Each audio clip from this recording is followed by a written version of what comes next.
Communication, marketing, recrutement. Vos besoins ont des solutions vidéo avec Décideur TV, le studio.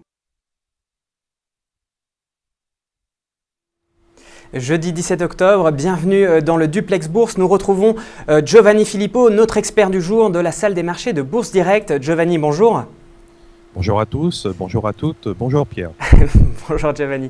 Alors le CAC 40, la Bourse de Paris consolide après l'accord à l'arraché hier soir aux États-Unis entre les républicains et les démocrates sur un relèvement du plafond de la dette et puis sur la réouverture des agences fédérales fermées depuis maintenant 16 jours. Du coup, les investisseurs vont pouvoir retourner aux fondamentaux, Giovanni, et se focaliser là sur les résultats d'entreprise. Oui, on va peut-être se concentrer un peu plus sur la partie fondamentale et notamment sur les entreprises, puisqu'on est en pleine période de publication de résultats trimestriels. Il est vrai que la solution apportée provisoire, tout de même, on notera aux États-Unis, soulage un petit peu les marchés. Pourtant, ce matin, on a quand même une tendance négative avec une petite accélération baissière qui s'est inscrite peu après une ouverture indécise. La faute à qui? La faute à l'agence Dagon, l'agence chinoise Dagon qui tire à boulet rouge sur les US parce qu'elle a dégradé tout simplement la note des États-Unis de A à A-. Alors, est-ce que effectivement, vous pensez que cette dégradation de cette agence chinoise Dagon va peut-être influencer les agences plus reconnues, Fitch? Est-ce que vous pensez que le mouvement va être suivi? Ça pourrait faire boule de neige, c'est le moins qu'on puisse dire, effectivement, parce que cette solution du règlement des problèmes budgétaires aux USA, et notamment du plafonnement de la dette, est quand même une question sensible et importante, et elle va revenir très vite sur le devant de la scène au mois de janvier, au mois de février, compte tenu des échéances qui ont été négociées. Il va falloir, si vous voulez, que vraiment les États-Unis réduisent sensiblement leur train de vie, plutôt que de poursuivre cette course à l'endettement. Donc ça peut effectivement avoir une amorce, je dirais, cette agence de notation peut amorcer un mouvement de la part d'autres agences de notation qui risqueraient éventuellement d'avoir une approche plus négative vis-à-vis des États-Unis. Et donc nous, on estime que dans l'état actuel des choses, comme on dit en bourse, tout ce qui est pris n'est plus à prendre. On privilégie plutôt la prise de bénéfices à l'heure actuelle pour voir un petit peu quel sera le comportement des marchés ces prochains jours. Alors là, on est effectivement dans une phase de prise de bénéfices. Si on se concentre sur l'aspect technique, quelles sont les résistances peut-être que vous allez suivre? Alors cette impulsion baissière matinale a permis à l'indice parisien de se rapprocher de son pivot d'inflexion situé à 4200, 4190. Là, on parle de court terme. On a fait un plus bas à 4204,74. La perte de ce palier en séance ou en clôture permettrait un comeback, je dirais, vers la ligne de soutien principale située à 4112, 4107.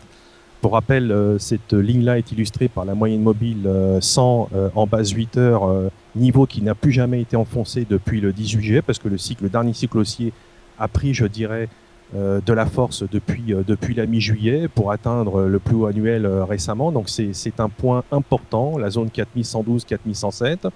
A contrario, les petites velléités baissières matinales, je dirais, seraient annihilées pour peu que le CAC réussisse à reprendre 4230 et surtout 4245 en basse clôture. Voilà. Donc, en ce qui nous concerne, pour les profils, je dirais, day traders, stock pickers, spéculatifs, on est plutôt dans l'idée à court moyen terme de prendre des bénéfices de la meilleure des façons vers 4280, 4330 pour peu que ce point soit vu, mais il me semble qu'il soit compromis pour l'instant.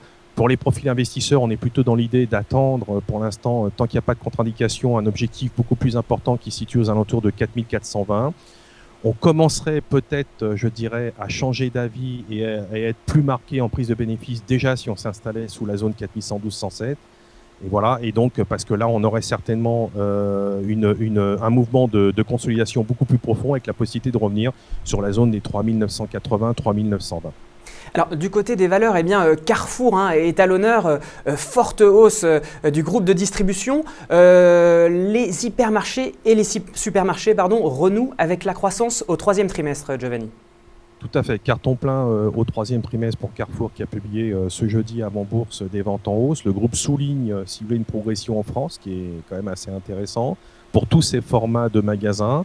et par une nouvelle progression également en Chine. Donc le seul petit bémol, je dirais, ce matin, même si le titre est orienté à la hausse, c'est Bank of America Merrill Lynch qui maintient à sous-performer le titre avec un objectif à 20 euros. Pour rappel, le titre vaut quand même plus de 7 euros au-dessus.